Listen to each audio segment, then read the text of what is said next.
আগামী দিন বাংলাদেশে ধর্মীয় সংগঠনগুলির উপরে আযাবুন আলিমা কায়েম হবে যদি ঐক্যবদ্ধ হতে না পারি আমরা। ধর্মের কথা বলা লাগবে না, এখানে পরিস্থিতি সেদিকে যা, তারা ঐক্যবদ্ধ হয়ে গেছে অলরেডি। সেজন্য আমি বলতে চাই, আগে আল্লাহর তাওহীদের উপর ঐক্যবদ্ধ করেন, এই কথাটা বলেন যে আমরা আল্লাহর হুকুম বিধান ছাড়া কারো হুকুম বিধান মানি না। রাষ্ট্র যদি আক্রান্ত হয়, এই হানাহানি করতে করতে যদি শেষ হয়ে যায় আল্লাহর গজবে, তাহলে বোমার আঘাতেও মরতে হবে, নিজেরা তলোয়ারের কোপেও মরতে হবে। কোরআন রাষ্ট্র পরিচালনার একটা বিধান, এই ধারণায় জ্ঞান সাধারণ মানুষের নাই। আমাদের এই দেশ আল্লাহর বিধান দ্বারা চলবে। আমাদের এই দেশে অপরাজনীতি চলবে না, সুদভিত্তিক অর্থনীতি চলবে না, আদালতে মানুষের আইনে বিচার চলবে না। একটা কথা ঠান্ডা মাথায় চিন্তা করেন, আল্লাহর এই কোরআনের বিধানটা যদি রাষ্ট্রীয় জীবনের প্রতিষ্ঠা না হয়, মাদ্রাসা থেকে যতই লক্ষ লক্ষ তরুণ দিনই এলেম শিখে বের হোক, তার এই এলেম কোনো কাজে লাগাইতে পারবে না। আউযু বিল্লাহি মিনাশ শাইতানির রাজিম, বিসমিল্লাহির রহমানির রহিম। আমি আজকের এই উগ্রবাদ বিরোধী এই সমাবেশ থেকে আমাদের দেশের যারা ওলামা মাশায়েখ তথা আলেম ওলামা রয়েছেন, আমি সকলের উদ্দেশ্যে কিছু কথা বলতে চাই। সম্মানিত ওলামা ইকরাম, আপনারা নিশ্চয়ই অবগত আছেন আজকে বাংলাদেশ কেমন পরিস্থিতির মধ্য দিয়ে যাচ্ছে।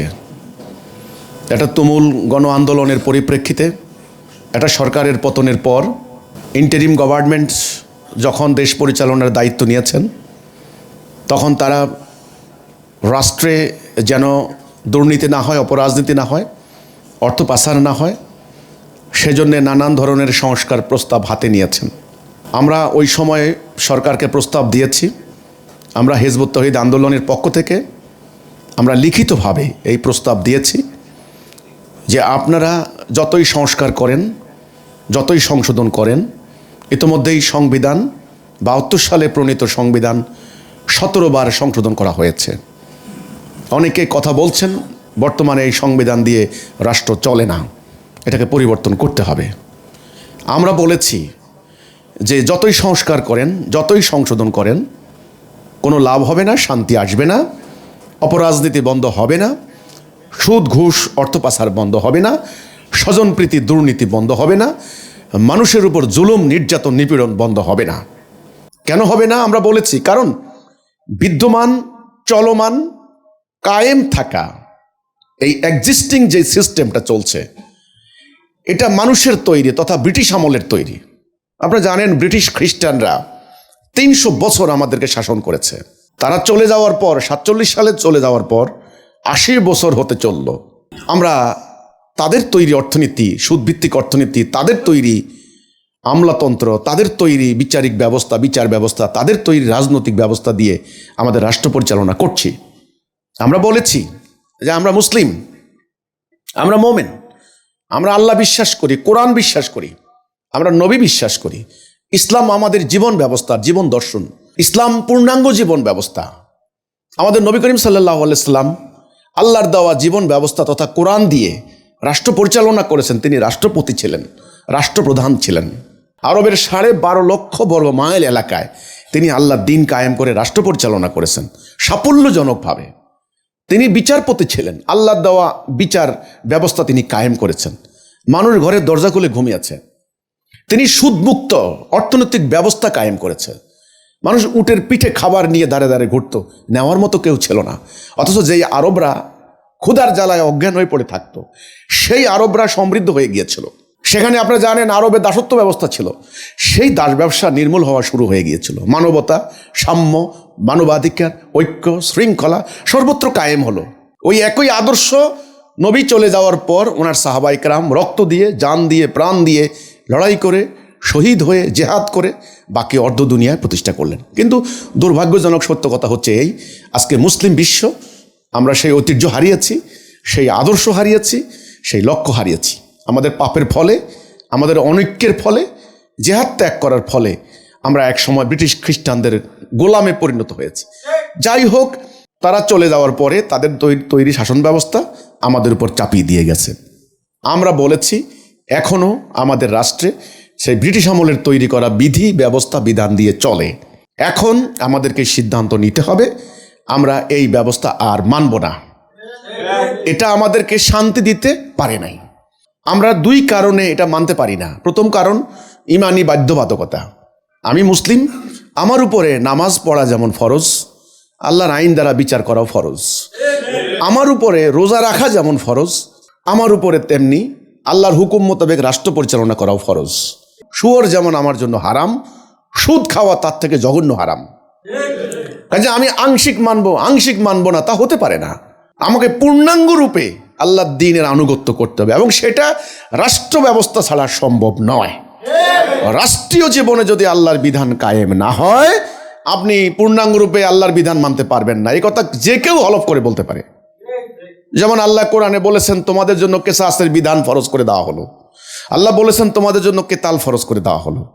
আল্লাহ বলেছেন তোমাদের জন্য এই ন্যায় বিচার করতে হবে। তো সেগুলির জন্য অর্থনৈতিক রাষ্ট্র ব্যবস্থা লাগবে। তা আমরা বলেছি যে বিদ্যমান চলমান এই ব্যবস্থা দুটি কারণে আমরা মানতে পারি না। এক, এটা আল্লাহর দেওয়া নয়। আমরা মুসলিম, আমাদের নিজস্ব একটা ব্যবস্থা আছে, নিজস্ব একটা সিস্টেম আছে, সেটা আমরা মানতে হবে। দুই, চলমান ব্যবস্থা ব্যর্থ প্রমাণিত হয়েছে। এই সুদভিত্তিক অর্থনীতি আমাদেরকে অর্থনৈতিক জালিয়াতি সৃষ্টি করেছে, সিন্ডিকেট সৃষ্টি করেছে। এই বিচার ব্যবস্থা ব্রিটিশের তৈরি, রোমান ল দিয়ে তৈরি করা এই আইন ব্যবস্থা, এটা আমরা শান্তি পাইনি। লক্ষ লক্ষ মামলা আজকে পেন্ডিং, অরাজকতা চলছে বিচারাঙ্গনে। এই রাজনৈতিক ব্যবস্থা যেটা ওরা লাগিয়ে দিয়ে গেছে, এই কামড়াকামড়ির রাজনীতি, স্বার্থের রাজনীতি, হানাহানির রাজনীতি, এটা আল্লাহ রসুলের দেওয়া শাসন ব্যবস্থার পরিপন্থী। এটা আমরা মানতে পারি না। এই দুটি কারণ। এক, জাগতিক কারণ, মানে এই চলমান তথাকথিত গণতান্ত্রিক ব্যবস্থা এটা ব্যর্থ, এটা আমাদেরকে শান্তি দিতে পারে নাই। দুই, এটা আল্লাহ দেওয়া দিন নয়। এই দুটি কারণে আমরা এটা মানতে পারি না। তো আমরা বলেছি সঙ্গত, যুক্তিসঙ্গত কারণেই আমরা বলেছি যে আল্লাহর দেওয়া তাওহীদের উপরে, আল্লাহর বিধানের উপরে একটা জীবন ব্যবস্থা রূপরেখা কেমন হতে পারে সেটা আমরা প্রস্তাব করেছি। আমরা বলেছি আল্লাহ আমাদেরকে সেই আকীদা, সে জ্ঞান দান করেছেন, আলহামদুলিল্লাহ। আমরা বলতে চাই রাষ্ট্র পরিচালনার মূল ভিত্তি হবে আল্লাহর বিধান, আল্লাহর হুকুম। যেখানে আল্লাহ যেটা বলেছেন সেখানে আমি আর কাউকে মানি না। আল্লাহ যেটাকে বৈধ ওটা বৈধ, আল্লাহ যেটা অবৈধ বলেছেন সেটা অবৈধ। অর্থাৎ হারাম হালালের মানদণ্ড, বৈধ অবৈধ, জায়েজ না জায়েজের মানদণ্ড হবেন একমাত্র আল্লাহ। এটাই হলো তাওহীদ, লা ইলাহা ইল্লাল্লাহ। ইলাহ হিসাবে আল্লাহ ছাড়া আর কাউকে মানি না। সম্মানিত উলামায়ে কেরাম, আমরা এই কথা বলেছি, আমাদের রাষ্ট্রের যত আইন বিধান প্রবিধান রচিত হবে আল্লাহর বিধানের উপরে নির্ভর করে সেটা হবে, এই কথাটা আমরা বলেছি। এখন আমাদের দেশের জনগণ তো দীর্ঘদিন ধরে এই মানুষের তৈরি জীবন ব্যবস্থা প্র্যাকটিস করতে করতে তাদের মন মস্তিষ্ক, তাদের চিন্তা ভাবনা বিকৃত হয়ে গিয়েছে। সাধারণ মানুষের সামনে ইসলাম সম্পর্কে সম্যক ধারণা নাই। মানুষ কোরআন শরীফ, অধিকাংশ মানুষ অনুবাদ পড়ে না, কোরআন সম্পর্কে তাদের কোনো ধারণাই নেই। সাধারণ মানুষ মনে করে আমরা মুসলমান, নামাজ পড়বো, জান্নাত চলে যাব। কিন্তু রাষ্ট্র পরিচালনার ক্ষেত্রে ইসলামের কি ভূমিকা, কোরআন রাষ্ট্র পরিচালনার একটা বিধান, এই ধারণায় জ্ঞান সাধারণ মানুষের নাই। সাধারণ মানুষ শিরিক জানে না, কুফর জানে না, তাওহীদের তাৎপর্য বুঝে না, জেহাদের গুরুত্ব বুঝে না, দিন প্রতিষ্ঠার গুরুত্ব বুঝে না, কর্মসূচি বুঝে না। সাধারণ মানুষের কাছে দিন সম্পর্কে সম্যক ধারণা নাই। এই সাধারণ মানুষের মধ্যে আপনারা বাস করেন, আপনারা ওদের ইমামতি করেন, এই সাধারণ মানুষের মধ্যে আপনারা ওয়াজ মাহফিল করেন, এই সাধারণ মানুষরা আপনারা পীর হিসেবে তারা আপনাদের মুরিদ, আপনাদের কাছে বায়াত নিচ্ছেন, জান্নাতের জন্য আপনাদের কাছে যাচ্ছেন। এই সাধারণ মানুষের সন্তানরা আপনাদের কাছে মাদ্রাসায় লেখাপড়া করাচ্ছেন। আমি সে সমস্ত আলেম ওলামা মাশায়েখদেরকে স্বনির্বন্ধ অনুরোধ করব, আমাদের বিরুদ্ধে একটা উগ্রবাদী গোষ্ঠী অপপ্রচার চালিয়েছে, আমরা নাকি আলেমদের বিরুদ্ধে। মিথ্যা কথা, মিথ্যাচার। যে জালেমরা এই মিথ্যা কথা বলেছে তাদের উপর আল্লাহ লানত পড়বে। আমরা ঢালাওভাবে আলেমদের বিরোধিতা করি নাই, আমরা বলেছি ধর্ম ব্যবসার বিরুদ্ধে, যেটা আপনারাও সে ব্যাপারে এখন অনেকে কথা বলছেন। ধর্ম ও ব্যবসা, ধর্মকে নিয়ে যারা ব্যবসা করে, স্বার্থ উদ্ধার করে, যারা পলিটিশিয়ান তারাও অনেকে করে, যারা ধর্মীয় অঙ্গনে আছে তারাও করে অনেকে, সবাই তো না। আমরা ঢালাওভাবে কোনো আলেমের বিরোধিতা করি নাই, সত্যিকার অর্থে প্রকৃত আলেমের বিরোধিতা করি নাই। আমি আজকের এই জাতির ক্রান্তি লগ্নে, আপনারা জানেন আমাদের জাতিটা আজকে কঠিন সংকটে পড়েছে। একদিকে আমাদের তরুণরা আন্দোলন করছে ভারতীয় আধিপত্যবাদের বিরুদ্ধে, ভারত যে কোনো সময় আধিপত্যবাদ বিস্তার করবে। আমাদের তরুণরা, আমাদের অনেকে ইসলামিক সংগঠনগুলির নেতারা আজকে ভীত সন্ত্রস্ত আমেরিকার এবং ইসরায়েলের সম্মিলিত ষড়যন্ত্রের ভয়ে। আজকে আঞ্চলিক ষড়যন্ত্র হচ্ছে, এখানে ভেতরে এক গোষ্ঠী আরেক গোষ্ঠীর বিরুদ্ধে, এক দল আরেক দলের বিরুদ্ধে প্রতিনিয়ত হামলা হচ্ছে, মব হচ্ছে। আগামীতে নির্বাচন, কত মানুষ মারা যায় তার কোনো ইয়ত্তা নাই। আইনশৃঙ্খলা বাহিনী তটস্থ। আপনারাও জানেন যে মাদ্রাসা যারা লেখাপড়া করছেন, কত শিক্ষক বেজ্জতি হয়েছেন, কত ইমাম সাহেবরে বেজ্জতি করে মসজিদ থেকে বের করে দিয়েছে। এই যে অরাজকতা চলছে, এই অরাজকতা বন্ধ করতে হলে একটা মাত্র শর্ত, সেটা হলো আল্লাহর দেওয়া দিন রাষ্ট্রীয় জীবনে কায়েম করতে হবে। জনগণকে এই কথাটা বুঝাইতে হবে যে বর্তমান এই জীবন ব্যবস্থা যেটা চলছে, এটা তোমরা মানতে পারো না, এটা মানলে তোমাদের ঈমান থাকে না, এটা তোমরা বাদ দিয়ে আল্লাহর দেওয়া বিধান প্রতিষ্ঠা করো। লা ইলাহা ইল্লাল্লাহ মানে কি, এটা আপনারা বুঝান। অর্থাৎ যারা মসজিদে ইমামতি করছেন, মসজিদের ইমাম, খতিব সাহেব, আপনাদের কাছে হাজার হাজার মুসল্লি, বাংলাদেশে যদি 5 লক্ষ মসজিদ হয়, 5 লক্ষ মসজিদের 5 লক্ষ ইমাম সাহেব আছেন। আপনারা যে ঘরানার হন না কেন, কওমি আলেম, সরকারি আলেম, আহলে হাদিসের অসুবিধা নাই, কিন্তু আপনাদের আন্ডারে তারা নামাজ পড়তে আসে। এই মুসল্লিদের সামনে আমার স্বনির্বন্ধ অনুরোধ থাকবে, অন্য কোনো ওয়াজ করে, অন্য কোনো বক্তব্য, হ্যাঁ চরিত্র গঠনের কথা বলেন, নীতির কথা বলেন, ঠিক আছে, কিন্তু আপনারা এই মুসল্লিদের সামনে তাওহীদের ব্যাপারে উদ্বুদ্ধ করেন, চলমান ব্যবস্থা প্রত্যাখ্যান করার জন্য জনমত সৃষ্টি করেন। মসজিদের মিম্বরে বসে আমার স্বনির্বন্ধ অনুরোধ থাকবে, অন্য কোনো প্রসঙ্গে বয়ান না করে একটা নির্দিষ্ট দিকে ফোকাস করেন। যারা মাহফিল করেন, ওয়াজ মাহফিল করেন, আপনাদের সুন্দর কণ্ঠ আছে, সুরেলা কণ্ঠ, আপনাদের এলেম আছে, সুন্দর করে বক্তব্য দিতে পারেন। এখন আধুনিক ওয়াজ করেন, অনেকে ইংরেজিতেও কথা বলেন, আপনাদের প্রজ্ঞা আছে, আপনারা জ্ঞান দিয়ে, প্রজ্ঞা দিয়ে, সুললিত কণ্ঠে, সুন্দর ক্ষুরদার যুক্তি দিয়ে হাজারে হাজারে লাখে লাখে যারা ধর্মপ্রাণ মুসলমানরা ওয়াজ শুনতে আসে শীতকালে, ঘন্টার পর ঘন্টা আপনাদের ওয়াজ শুনে। আমার স্বনির্বন্ধ অনুরোধ, আবেদন থাকবে, ইতোমধ্যেই ওয়াজ মাহফিলগুলিতে এক ফেরকা আরেক ফেরকার বিরুদ্ধে, এক দল আরেক দলের বিরুদ্ধে মাসালাগত বিরোধ নিয়ে, আকিদাগত বিরোধ নিয়ে, আপনার হলো কাফের মুরতাদ ফতোয়া দিয়ে যথেষ্ট সমস্যা হয়েছে, যথেষ্ট শক্তি নষ্ট আমরা করেছি, যথেষ্ট শ্রম গিয়েছে, শত্রুতা আরও বেড়েছে, আরও দলের সৃষ্টি হয়েছে, এক আলেম আরেক আলেমের বিরুদ্ধে শত্রুতা করেছেন। আমার স্বনির্বন্ধ অনুরোধ, যারা মাহফিল করেন, ওলামা মাশায়েখগণ মাহফিলে বক্তব্য দেন, বয়ান করেন, আপনারা এখন থেকে ধর্মপ্রাণ মুসলমান যারা ওয়াজ শুনতে আসবেন, তাদের সামনে অন্য কোনো বয়ান না করে একটা নির্দিষ্ট টার্গেটে বয়ান করেন। সেটা হচ্ছে এই, আমাদের এই দেশ আল্লাহর বিধান দ্বারা চলবে, আমাদের এই দেশে অপরাজনীতি চলবে না, সুদভিত্তিক অর্থনীতি চলবে না, আদালতে মানুষের আইনে বিচার চলবে না। অর্থাৎ আল্লাহর বিধান, আল্লাহর কোরআনের বিধানের পক্ষে এই মুসল্লি ধর্মপ্রাণ মুসলমানদেরকে অনুপ্রাণিত করেন, উদ্দীপনা দেন, আপনার যুক্তি, প্রজ্ঞা, জ্ঞান দ্বারা তাদেরকে বুঝান, আবেগ অনুভূতি দিয়ে বুঝান। যথেষ্ট সময় গিয়েছে, যারা পীর সাহেবরা আছেন, পীর মাশায়েখ, বিভিন্ন খানকাতে যারা আছেন, আপনারা বিভিন্ন খানকায় মুরিদ বানাচ্ছেন, নানান ধরনের তসবিহ তাহলিল শিক্ষা দিচ্ছেন, নানান ধরনের মোরাকাবা মুশাহাদা শিক্ষা দিচ্ছেন আল্লাহর সান্নিধ্য পাওয়ার জন্য। মোহতারাম পীর সাহেবরা, আমার কথার মধ্যে বলে না গোস্তাকি মাফ হায় জানাব, আমার গোস্তাকি মাফ করবেন। আজকে সত্য কথা হচ্ছে, এই মোহাম্মদ রাসূলুল্লাহ সাল্লাল্লাহু আলাইহি ওয়াসাল্লাম যখন তাওহীদের ডাক দিলেন, তখন দুটা ভাগ হয়ে গেছে, মোমেন আর কাফের। মোমেনের দায়িত্ব হচ্ছে আল্লাহর বিধানকে দুনিয়াতে প্রতিষ্ঠা করা। সেজন্য আল্লাহ রসুল এই মোমেনদেরকে নিয়ে জিহাদ করেছেন, ৭৮টা যুদ্ধ করেছেন। আল্লাহ রসুল এইভাবে ঘরের চার দেওয়ালে চোখ বন্ধ করে আল্লাহর সান্নিধ্যের জন্য তিনি সমাজ থেকে বিচ্যুত হন নাই। তিনি সংঘাত সংঘর্ষের মধ্য দিয়ে তার জীবন গিয়েছে, তার সঙ্গীরা শহীদ হয়েছেন। ইসলামে পবিত্র কোরআনের সবচাইতে বড় মর্যাদা শহীদের মর্যাদা, আপনারা জানেন।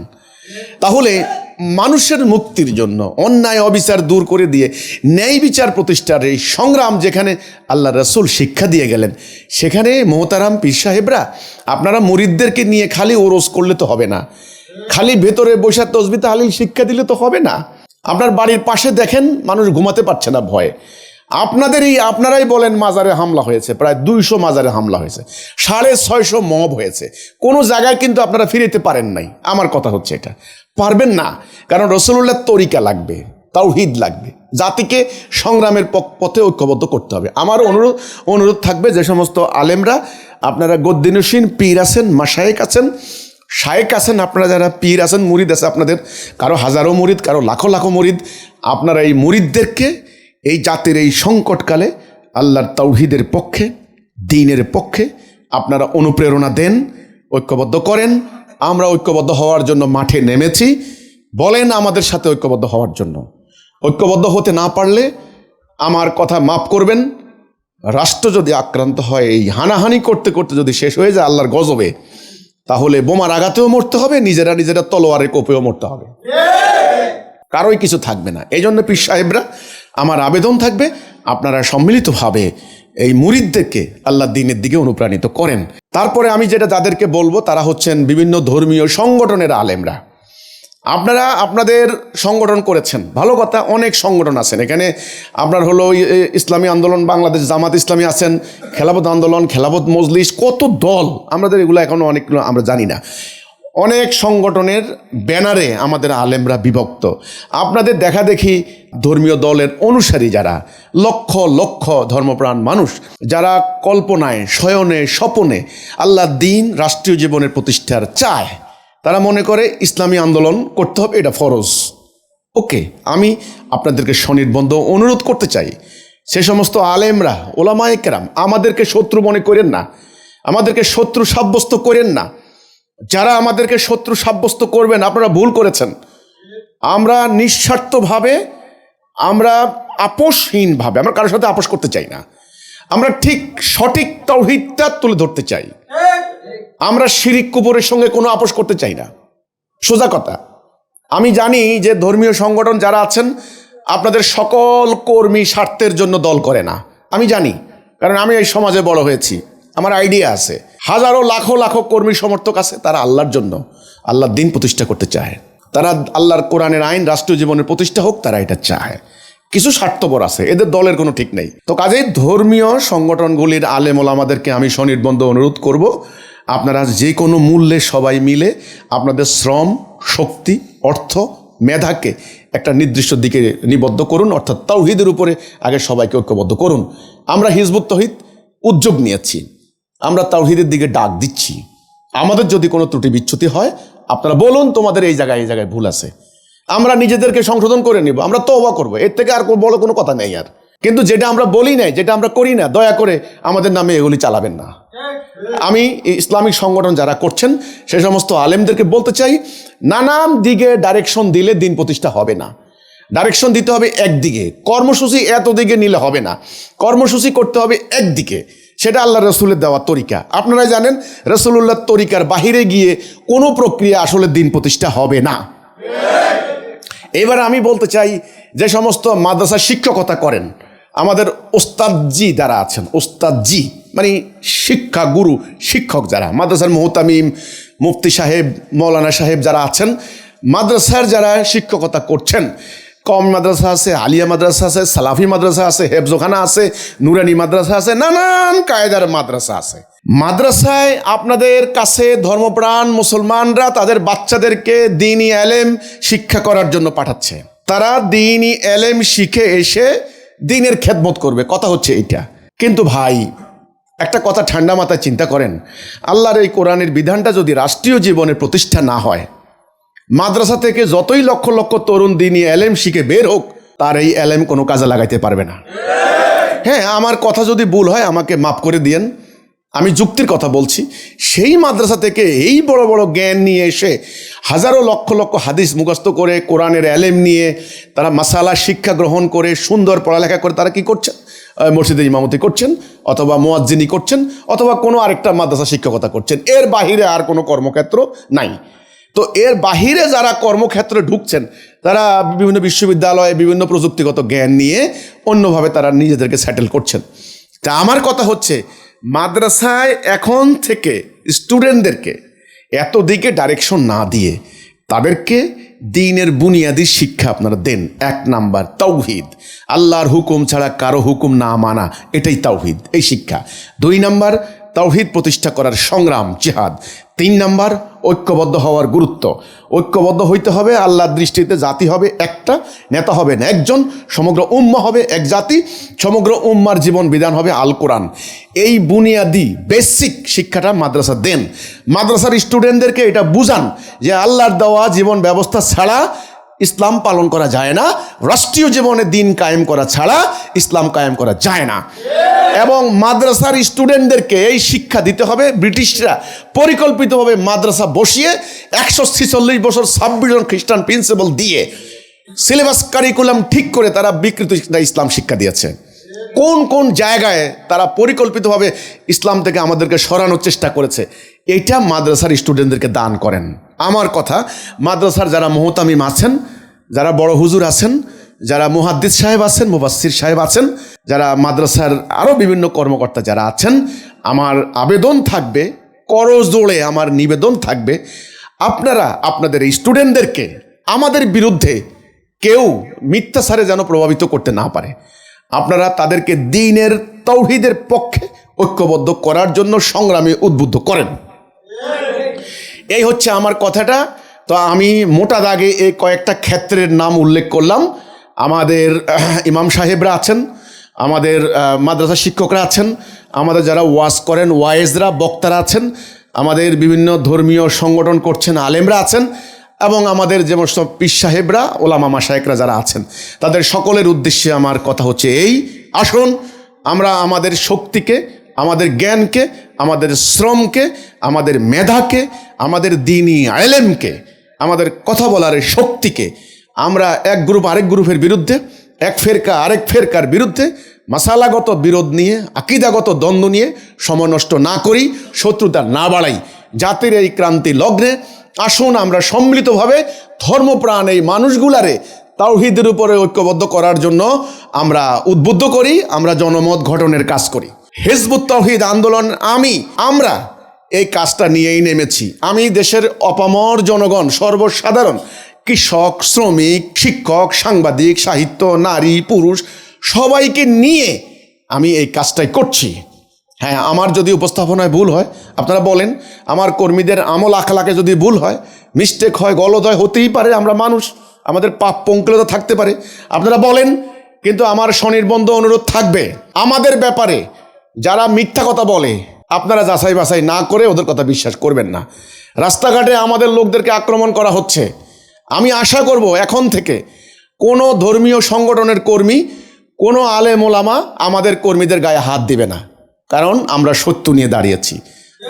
আপনারা দয়া করে, আবারও বলছি আমি, শক্তি, জ্ঞান, অর্থ, এলেম তাড়াতাড়ি একটা নির্দিষ্ট জায়গায় একত্রিত করে একটা নির্দিষ্ট লক্ষ্যের দিকে পরিচালিত করেন। এক একজন এক এক দিকে ডাইরেকশন দিলে শক্তি নষ্ট হয়ে যাবে, পরিস্থিতি ভালো নয়। তারা একটা মহাপরিকল্পনা করছে। আগামী দিন বাংলাদেশে ধর্মীয় সংগঠনগুলির উপরে আযাবুন আলিমা কায়েম হবে যদি ঐক্যবদ্ধ হতে না পারি আমরা। ধর্মের কথা বলা লাগবে না, এখানে পরিস্থিতি সেদিকে যায়, তারা ঐক্যবদ্ধ হয়ে গেছে অলরেডি। সেজন্য আমি বলতে চাই, আমাদের ধর্মীয় সংগঠনগুলির বিভিন্ন ধরনের মতবিরোধ থাকতে পারে। আমি তো বললাম মাসালাগত, কেউ বলেন দাড়ি এক মুষ্টিকে, ভাই দাড়ির প্রসঙ্গটা এখন রাখেন দয়া করে, আগে আল্লাহর তাওহীদের উপর ঐক্যবদ্ধ করেন, এই কথাটা বলেন যে আমরা আল্লাহর হুকুম বিধান ছাড়া কারো হুকুম বিধান মানি না। এই হচ্ছে আমার স্বনির্বন্ধ অনুরোধ, স্বনির্বন্ধ আবেদন। আল্লাহ তাআলা আমাদেরকে, ওলামা মাশায়েখদেরকে দ্রুত তাওহীদের উপরে ঐক্যবদ্ধ হয়ে জাতির সমস্ত শক্তিকে, জ্ঞানকে একটা নির্দিষ্ট দিকে পরিচালিত করে দ্রুত যেন আমরা আল্লাহর আইন, আল্লাহর বিধান, আল্লাহর হুকুম কায়েম করতে পারি। আল্লাহ আমাদের সেই তৌফিক দান করুক। আমাদের জন্য দোয়া করবেন, আল্লাহ যেন আমাদের ভুল ত্রুটি ক্ষমা করে দেন। আমরা আপনাদের কাছে দোয়া চাই, আশীর্বাদ চাই। আল্লাহ হাফেজ। সালামু আলাইকুম ওয়া রাহমাতুল্লাহি ওয়া বারাকাতুহু।